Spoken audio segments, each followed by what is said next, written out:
If you're hearing this, then the good parts of me are already gone. This recorder's older than you are. Found it buried under a tangle of dead cords and a box of Christmas lights that never worked right. Your mother kept it, said things that still held memory, didn't deserve the trash. I think that's why she kept me. I don't know what you were hoping to find when you pressed play. Maybe just a voice that sounds like mine. Maybe answers. I don't know if I've got answers. But I've got this. The truth. You'll hear a lot of stories about your mother, that she was brave, that she lit up a room, that she fought the sickness with a smile, never let it take who she was. All true, but not the whole truth. You deserve more than the polished version. You deserve the beginning. And this is where it starts. She was sitting in the back of the 545. Book open. Eyes glazed over like she was watching something only she could see. I noticed she hadn't turned the page in 3 stops. Same paragraph, same frown in the corners of her mouth. So I said the first thing that came to mind, told her the book had been upside down since 5th and Langley. She looked up at me, blinked like I'd just broken a rule she'd forgotten she made, and smiled. Not one of those polite, don't bother me smiles. A real one. Sharp, but kind. She told me to sit down. She didn't ask. She told me to. Like she'd already decided I was part of her day whether I liked it or not. And I did. I sat. Not because I had something clever to say, but because I didn't want the moment to pass without finding out what happened next. You ever meet someone who makes everything else go quiet? That was her. Just sitting still, just being. Not loud, not flashy. But there in a way most people aren't. Like gravity. Like home. We weren't anyone special. We lived off expired groceries and bad habits. Our couch was secondhand. Our coffee table was a crate. And the only thing we ever kept stocked was gin and cigarettes. But your mother had this way of turning survival into ritual. She'd light a candle before dinner, like we were at some 5-star place instead of eating on paper plates. She'd say things like, someday we'll have a garden, maybe a dog, maybe 2. And she meant it, not as a fantasy, as a promise she fully expected life to keep. And I believed her. We got married in a courthouse with walls that smelled like dust and wet paper. She wore a yellow sundress that creased too easy and sneakers that squeaked when she walked. I had a shirt that didn't fit and a tie I borrowed from my father. Still the best day of my life.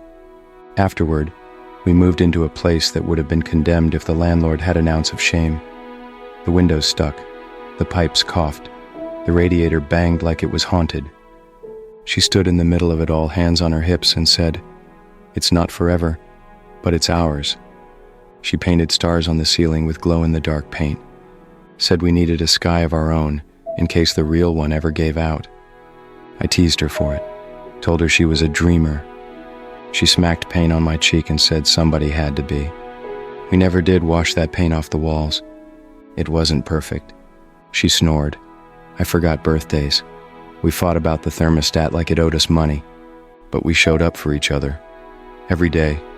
That kind of love, it's not shiny, it's not movie love, it's grocery list love. It's folding laundry at midnight love. It's holding hands in silence when there's nothing left to say, but everything left to feel. That's the kind of love that lasts, the kind that's real. And then it started. Quiet like all awful things do.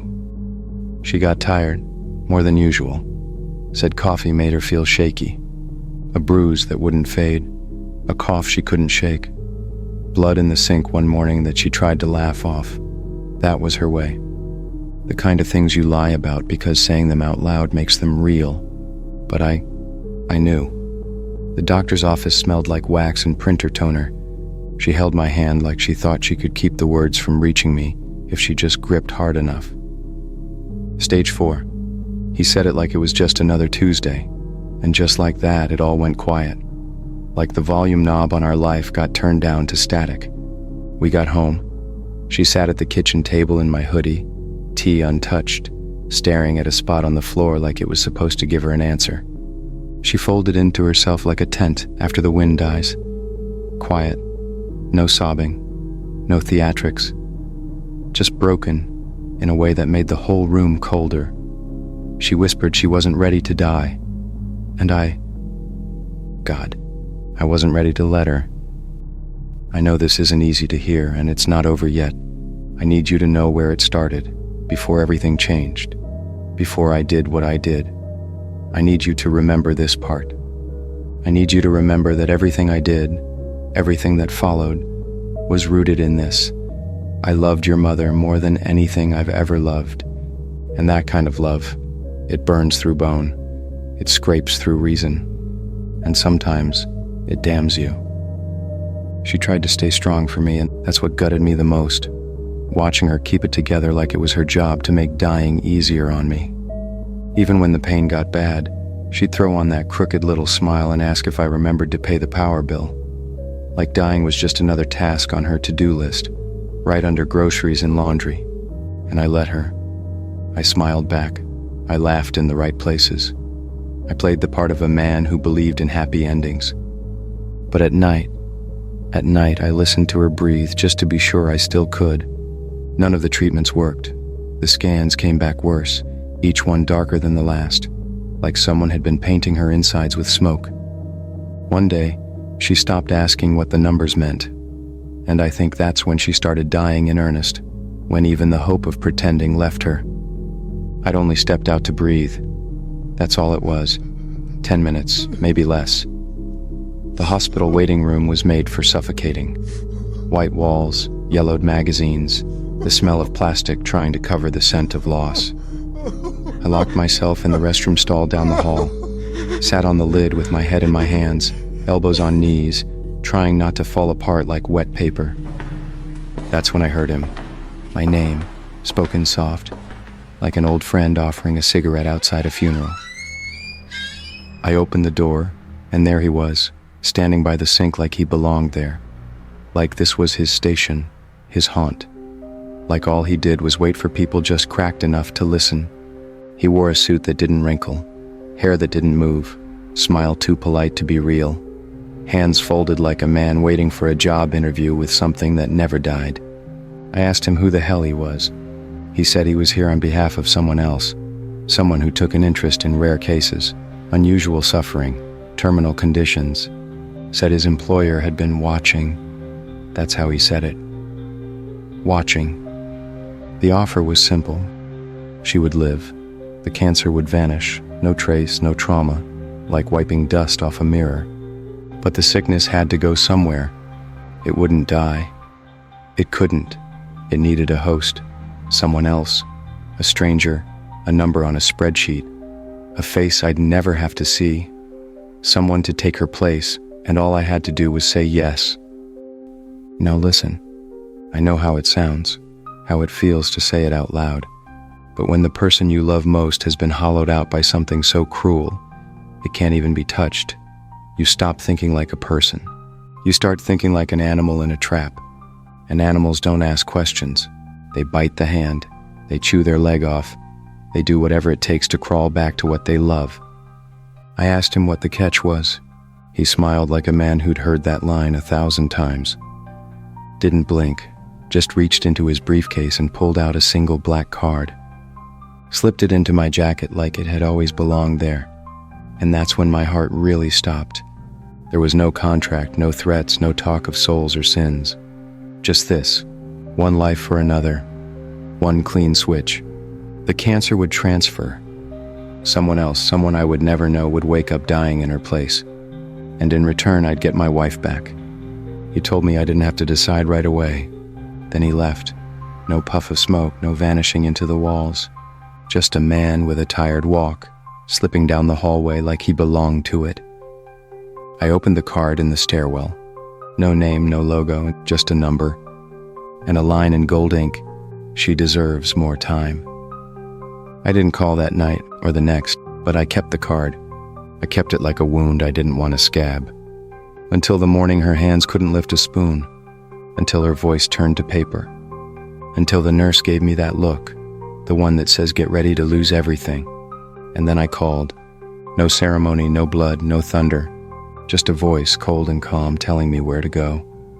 A walk-in freezer behind a seafood restaurant downtown. A crate. Inside a single phone. It rang once when I picked it up. I don't remember what I said, just that I followed instructions. And I'll never speak of what came next. Not because I'm scared. Because if I say it out loud, I'll see it again. And if I see it again, I won't come back. But the next morning, she was awake. She was laughing. Color had returned to her like spring breaking through thaw. The doctors called it a miracle, said it defied science, said they needed more tests. She just laughed and asked for pancakes. I didn't tell her. I couldn't. But the card was gone. And the number? Disconnected. And somewhere out there, someone else was dying. I wish that were the end of it. I wish the devil came once and shook your hand and left you to rot in peace. But that's not how this kind of thing works. You pay once, then you pay again, and again, until the bill takes more than you ever meant to give. She was herself again. That's the part I need you to remember. Not the deal, not the dark, just your mother, whole, bright, loud when she laughed, sharp when she argued, still painting stars on the ceiling like the sky wasn't allowed to run out on us. We were happy. We had you. I remember holding you for the first time in that little hospital room, hands shaking, heart like a drum, and thinking I'd never done a single thing good enough to deserve either of you. She slept with her hand on your chest, said listening to your breath was like hearing her own heartbeat somewhere outside her body. 17 years. That's how long the lie held. Long enough to forget what it had cost. Long enough to start believing we'd gotten away with it. But the dark doesn't forget. The symptoms came back. Same fatigue, same bruises. That cough again, wet and sharp and strange, like it was trying to say something no one wanted to hear. She knew. She always knew before the scans did. We were back in the hospital. Same white walls, same buzz in the lights. Same nurses trying not to look like they'd seen a ghost. I was filling out some insurance form, just scribbling your mother's name, half asleep with grief, when my hand kept going. I didn't tell it to. It didn't stop. My fingers curved too sharp, the loops too wide. Not my handwriting, not mine at all. I stared down, watching my hand work like it belonged to someone else. Tried to let go of the pen. I couldn't. My palm locked up, tendons pulled tight like wire, like something was holding on from the inside. It finished the message in a single, careful sweep. The letters were wrong. Gothic. Tall and thin and ancient, like they'd been pressed into the page by something that remembered when ink was blood. One name, bound by blood, leave it where this began by nightfall, or she burns. When it was done, my fingers finally let go. The pen fell like a dropped knife. My arm went numb. A nurse passed behind me. She didn't look down, didn't see the paper, didn't see me. I tore it from the clipboard, folded it like it might bite, stuck it in my jacket, like that would make it less real. There were only 2 names left that fit the rule. You and my father. I thought about burning the paper, pretending none of it happened, letting whatever was coming just take her. But once you make one deal, you don't stop paying. You just stop noticing the interest. I left the paper in the same place I found the card. That same hospital restroom, empty now, quiet. But I knew someone would come. That night, my father's house caught fire. The news said it was the gas line, said he didn't suffer. But they're wrong. I know how he screamed. I heard it. Not over the phone, not from a neighbor. I heard it in my dreams. For weeks. The last thing he ever did was bang on the window, and I swear to God, he was looking right at me. I never told your mother, never told anyone. I still tell myself it was the only way. There's no poetry to it. The body doesn't wait for a clean ending. It just gives out, piece by piece, quietly, stupidly, like it forgot what it was for. At first I thought it was age, a tightness in the chest, a stumble I couldn't laugh off. That little voice in the back of your head that says something's wrong, and you ignore it because you're tired of being afraid. Then came the morning I couldn't get out of bed. Your mother called the ambulance before I could lie about it. She held my hand the whole way, kept saying, "You're okay, "You're okay." But we both knew the shape of a lie when we saw it. Not this time. I slipped in and out. The light above me buzzed and blurred. The machines sang soft, awful songs, like insects trapped in a jar. And somewhere between one breath and the next, I heard him.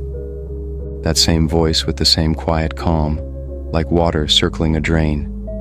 He stood at the foot of the bed like he'd been waiting in the walls, watching the rot settle in.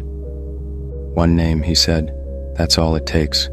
Your mother was crying, shaking, hands on my chest, calling my name over and over like maybe I just hadn't heard her yet. She didn't look at him at first, but he waited, still, patient. A man who'd watched 1,000 people fall apart right on schedule. I tried to move. God, I tried. I begged whatever was left of me to twitch, to scream, to grab her hand. Something. But nothing worked. Not even my eyes. Just the ceiling above me. Flat, blank, painted with stars. The same stars your mother once gave us. The ones that still glowed in the dark, even after the real sky stopped meaning anything. He said it again, one name bound by blood. And she looked up, and for 1 second, just one, I thought she'd say yours. Not because she ever would, but because I deserved to believe she might.